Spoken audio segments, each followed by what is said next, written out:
Sabah everybody and welcome back to the channel. In today's video, I'm going to share with you guys the first 10 things you need to do when you get your brand new Xperia 1 Mark II. This device has a lot of options, a lot of upgrades from last year's Xperia 1, and of course there are certain things that we need to be aware of when we're getting into a device such as this. This is TK and this is the brand new Xperia 1 Mark II. Let's check it out.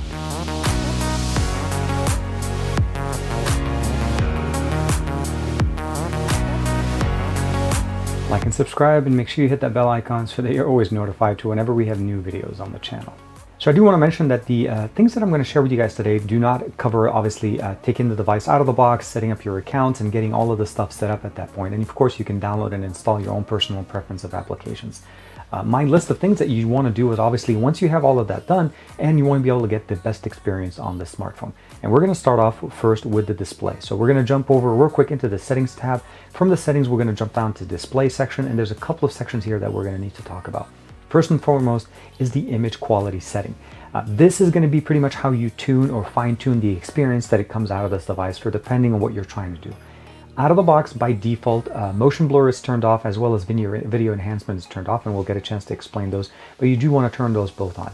The motion blur function enables you to actually use the device with an almost 90 Hz refresh rate experience, and even though that this is a 4K OLED cinema wide display, you're able to enjoy that content and of course get that higher, more, I would say smoother footage, again providing us a somewhat of a closer experience to 90 Hz but not truly 90 Hz. So turn that on. And of course video enhancement gives us the ability of actually optimizing the display to give us better colors. You can see here the difference between the tomatoes on both sides as well as the greenery that we have here on the right. And of course that looks a lot better when we're looking at moving subject, as well as the fact that you can see the details that are present there. Very nice. Very simple to set up, and of course you're able to turn it on directly in the image quality setting. The last thing you do want to make sure to turn on is the ability of actually understanding the difference between creator mode and standard mode. The two differences are very much subtle, but again intended to give us a specific experience. Creator mode is intended for watching content. It's not intended to using the UI in the normal way. So if you're going to be browsing the Twitter, Instagram, and so on, creator mode is not going to be the mode you want to turn it on there. You want to turn it on whenever you're enjoying video content, because it gives us the ability of actually getting a much better, basically the BT 2020 color gamut, up to 10-bit color, HDR, of course, as well as 4K content at its best. Also in the way it was intended by the creators. So I would say more of a closer experience to watching content at a movie theater. Now, you have the way of setting it up to be auto turned on, so specifically for Netflix. And of course, when you're watching 4K content, you can turn it on, of course, to enjoy content when you're on YouTube, basically, Amazon Prime, or even directly with Netflix application. The auto mode currently, unfortunately, only supports Netflix, but you are able to turn it on and use it from there. So that's first thing on the list. Definitely understand what you are able to do and tune it to the way you want it under the image quality setting. The second section, or the second thing we need to make sure to understand, is that the white balancing option here is different than any other smartphone on the market, but also has been improved from what we've had last year in 2019. So first and foremost, we now have set presets here for the white balancing option. So D50, 55, D61, 65, as well as all the way to D93, of course, with different customization options that you're able to jump into. By default, this is not turned on. You do need to turn it on and then go in there and customize it to your preference, which will help you get a much more true tone white balancing color options for this device. And of course, the last thing you want to make sure that you guys are aware of, dark mode is present under the display. You are able to turn it on. Keeping in mind that the dark mode within the UI, the settings tab, is more of a darker gray, but the notification panel definitely turns on. And if there is an application that supports dark mode, it will allow it to basically override it, since this is built into Android 10.0, which comes out of the box. The next thing obviously we want to understand is the audio settings and some of the improvements that we have in the audio. We have front-facing speakers as well as a dedicated DAC supporting 3.5mm headphone jack. So those are things that you want to be aware of, and you want to be able to make sure to get the best experience. Under the audio settings, there's a few things we have to make sure to configure. Now, Dolby Atmos gives us the ability of customizing our experience, as well as using different presets and different options. So all of these things are generally turned on once you turn on Dolby, but it by default set up to be dynamic, which is more of their auto mode. Go in there and customize it to the experience that you want, set up the EQ to the level that you want, and make sure you have it on, and you'll be able to enjoy your content a lot more. The SSE Ultimate is something also that you want to be able to play with and see how this plays for you. It is intending to provide us I would say the best way to describe it, an upscale version of compressed online media. Audio that we listen to through any kind of application, streamed or video, is always going to be compressed, and some information is lost, so we're not getting the best experience. Turning this on will also give you the ability of enjoying that content at a somewhat of an upscaled version, kind of like how we saw with the basically motion blur function. This is pretty much done for audio. And of course, last but not least, is intelligent wind filter on. This will help with audio recording whenever you're in your video camera. So absolutely fantastic options. Again, go into the sound setting under audio settings and configure that. And of course, all your standard audio modes are also present here. Now, the last thing I do want to mention to you guys is the dynamic vibration function that we have here. This is the best way to describe it is as if you have a DualShock controller built into your smartphone. And the really beautiful part about this is that when you're using this, if you turn it on and you're listening to content for movies and so on, not only are you able to hear the audio very well and also obviously enjoy the content the way it's intended to be played with the display and the actual speakers that are front facing now, but you're also able to feel it, and you're also able to set up the actual, basically, I would say the resistance of it.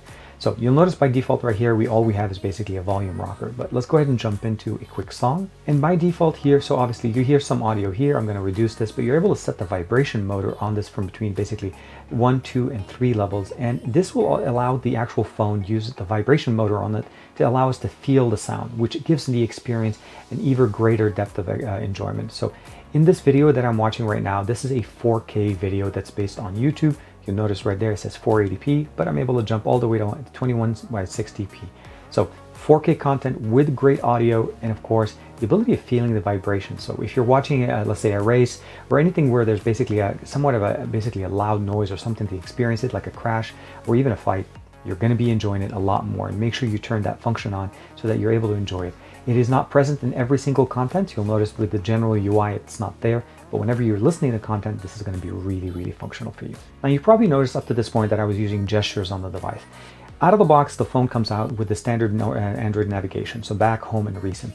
You're able to jump into directly under the System tab and under Gestures to turn on System Navigation, 3-button navigation, well, basically Gestures, which is essentially Android 10.0 gesture support. So swipe up and hold takes us to the recent, swipe to the left takes us into basically the last application, and of course I can actually switch between different apps depending on my preferences in here by just swiping from the bottom tab. The other thing that you're also able to do here is the ability of turning on Sight Sense. So Sight Sense is a nice little functional tool. Let's go ahead and turn it on here. This menu allows us to actually be able to launch certain shortcuts to applications, the ability of jumping into one-handed mode, multi-windowed mode, as well as opening up the notification panel, although you're able to actually do it by just doing a standard swipe. Double tapping on the edge here or on the left will provide you that option. And again, you can customize the entire UI experience to be actually just very functional in one-handed mode, as it actually works much nicer like this when you're able to double tap, open and close, and it works great. It takes a little bit of practice, but I feel like it definitely helps us enjoy the content a little bit more. Last but not least, the ability of initiating the assistant by double pressing the power button, or you're able to open up the camera application, and of course double tap to wake up the display. Very nice. And of course the configuration of when to show the always on display, as this device supports it. Next, if you are a gamer, you're definitely going to enjoy some of these nice options that we have present here. First and foremost, make sure to download all the games that you prefer. As you can see, I have a nice library of games running here. For me, PUBG is one of my favorite games on this device. You'll notice the game enhancer is sitting right there. There's a few new options you need to be aware of. A, the ability of overclocking certain things, so overclock, balance, or battery saver, but also the ability of saving the battery life on your device whenever you're playing games. So if you're going to be playing games on this device and you're going to be playing them while plugged in, make sure you turn this setting on. This allows you to actually run the device off of external power, not charging your smartphone battery, and of course it helps reduce the heat that your device is going to be generating, but also extends the life of the battery because of that. So first and foremost, something to be able to consider. Set your preference here. Obviously focus settings, be able to disable all notifications or anything like that will distract you. Last but not least, the ability of recording video up to 1080p and also including the front facing camera. Very, very nice. A lot of cool little features that are present there. I'll go ahead and say cancel, we'll say okay. And of course you can always jump into it again here and change the way the actual menu is present. So you'll notice right there, it's actually a bar. I swipe down, I'm able to access it, or you can keep it as a floating button. A lot of cool things set up directly in here. And you can customize all of these settings directly within the game enhancer. And if your game is not present here, all you have to do is hit the plus sign, find your application, select it, and hit add, and you're pretty much set. The Xperia 1 Mark II comes with 3 camera applications. Yes, you heard me correctly, 3. Most devices come with 1. This device has 3. We have the standard camera application that you're normally able to take pictures front-facing, back-facing, all the different sensors, videos up to 4K 30 frames per second, 1080p on the front-facing camera. But if you're going to be using this device for its full potential, I recommend you spending some time using the Cinema Pro application and going outside, getting a tripod, or even just getting used to the settings options and the way it works. The reason why is that this application runs a little bit different. It's more of a project based. It's more of a creator tuned experience. By default, there is a project that gets loaded. You're able to open up new projects, set the project basically frame line, basically 16 by 9, which is what I'm personally going with. Grid lines, of course, stabilizer on if you want to be able to use it. This is also where you're able to create new projects. As you can see, I have multiple ones going on. And of course, you can basically jump between one or the other.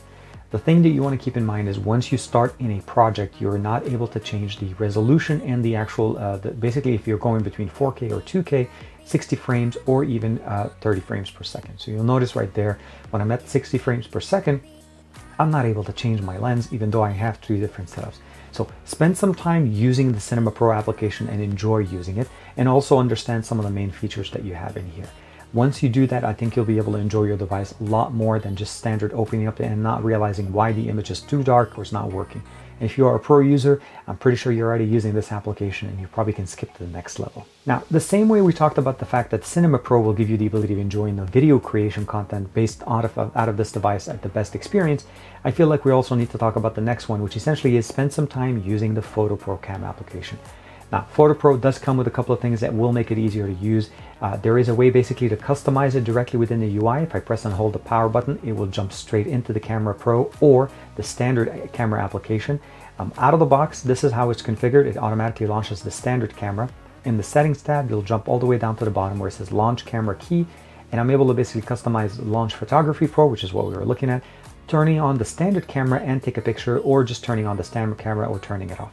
Personally, I feel like you need to configure it to run correctly, but I do want to mention to you guys one thing. If you jump into the, let's say here, we'll open it up, Photo Pro mode, and I jump in here and I'm looking at an image and I jump back into this camera button, it's going to take me to the standard camera app, not the Photo Pro. So always recommend closing and jumping back into it. The reason behind using this and practicing with it is because of the way this lens is, or the configuration is done. This is very similar to a Sony Alpha camera, and also very much similar to holding 3 different lenses, a 16, a 24, and a 70mm lens with a zoom functionality. So you'll notice right there on the 24, I'm able to actually go from 24 to 70 without switching to the 70mm lens. You'll notice this is the focal length. And the 16 does the exact same thing. It goes between 16 to 24. And the beauty of the 70 goes from 70 to 200. So all of the options that you've always wanted out of the device, as well as the ability of going between auto, pro mode, priority shutter mode, or even manual mode to get your experience set correctly. And last but not least, the menu setting here obviously are very much reminiscent of the way we get Sony Alpha or even the RX-7100 experience. Press and hold the button halfway to be able to do a focus as you would expect. You can see basically the f-stop, the ISO, and of course the shutter speed. Everything you need from a camera in a pro level experience. But again, you do need to use the Camera Pro application to get all of that benefit. So spend some time, go outdoors and take some pictures. Now, we talked about tuning the display, enjoying content there. And as I mentioned to you guys, even though we don't have a way of turning on the creator mode for all the applications automatically, right now you're able to enjoy content on Netflix, Prime Video, as well as YouTube in 4K in their native experience. As I showed you guys at the beginning, we were looking at the vibration function, but here, I can jump in here and set the display to be exactly the way I want it. I'll go ahead and go side, and of course you need to go to auto rotate, and just zoom in and enjoy 4K content in all its glory, front-facing speakers and all, with basically the dual shock vibration, and absolutely fantastic. This is just gorgeous 4K content, and I can't say enough about how amazing this display is. And the fact that we have a 4K battery, a 4000 milliamp battery now, on top of the fact that it's a 4K display, helps us a lot. Now, the last feature I want to talk to you guys about is obviously something called 360 audio. And 360 audio is something unique to the way Sony's been doing audio on their headphones.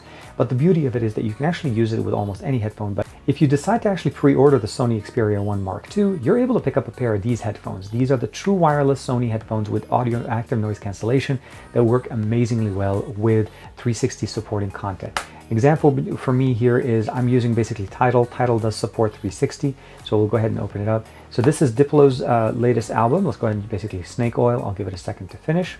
I want to make sure that my headphones connect over to Bluetooth. So we'll give it a second. Should be able to connect.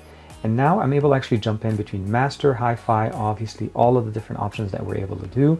And let's go ahead and jump over here. Under this section, we're able to jump into 360 reality audio, and it's really amazingly done, very, very nicely. So let's go ahead and open it up. We'll give it a second. You'll notice there's a little icon on it saying 360.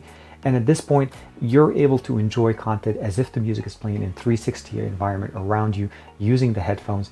And in this situation, just kind of a heads up, it is actually supported by the device that supports this content. So for me, if I'm able to jump back in here, I can see that if I'm using a headset that is not optimized, this will not work.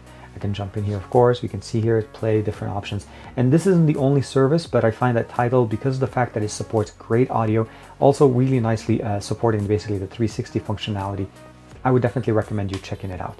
So if you pick up this device, install an application, start your 3 months free trial of Tidal built in directly into the Xperia 1 Mark II, and let me know in the comments below, what do you guys think of the 360 audio built-in experience from Sony? So the things that I'm sharing with you guys today will give you the best experience out of the box, which means is set up your account, get everything set up in there, install your applications. And for the most part, if you go through the options that I'm sharing with you guys today, you should be able to get the full potential of what the Xperia 1 Mark II is able to provide you. Now, with practice, Cinema Pro and Photo Pro will be basically something that you use on the daily, unless you need to use front-facing camera for basically a quick video or a quick selfie picture. I feel like even with that, I would recommend you using the Camera Pro and use a 3-second timer delay. The pictures there with the super fast autofocusing options that we have here with the larger 12 megapixel sensors that we have here, you're always going to get a better picture with that than you are going to get with the front-facing 8 megapixel camera. I feel like Sony, for the most part, gave us a front-facing camera because all smartphones have it, and the best experience is set to be with the triple 12 megapixel cameras in the back with the time-of-flight sensor that we have built in there. Let me know what you guys think of the brand new Xperia 1 Mark II. For me, it's an absolute beast. I am really, really sad that obviously this is a review unit, so at some point I need to return this, and my time with it is very limited. But I will be putting in my pre-order for this, of course. If you guys want to do this in the month of June, I think, only June, you'll be able to pick up a free pair of headphones directly from Sony, up to $230 or 230 bucks, I think, available for free with your pre-order of the Xperia 1 Mark II. This is TK. Thank you very much for the support. Like and subscribe as usual, and of course, share it with all your friends. I'll see you guys in the next video.